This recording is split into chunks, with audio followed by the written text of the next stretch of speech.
teman-teman, hari ini aku rencananya mau buat pempek. Nah, di sini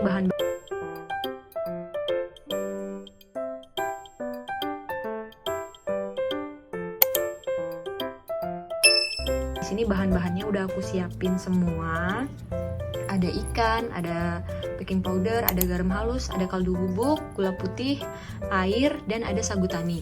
Oke, sebelumnya aku jelasin untuk takarannya.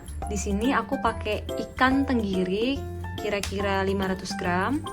Aku pakai baking powdernya nanti 1/4 sendok teh aja. Garam halusnya 1 sendok. Kaldu bubuknya 1/4 sendok, gula putihnya 1 sendok, airnya kira-kira 100 ml, dan tepung sagunya 500 gram, jadi 1:1. Oke, sekarang aku mau olenin ikannya dulu pakai air.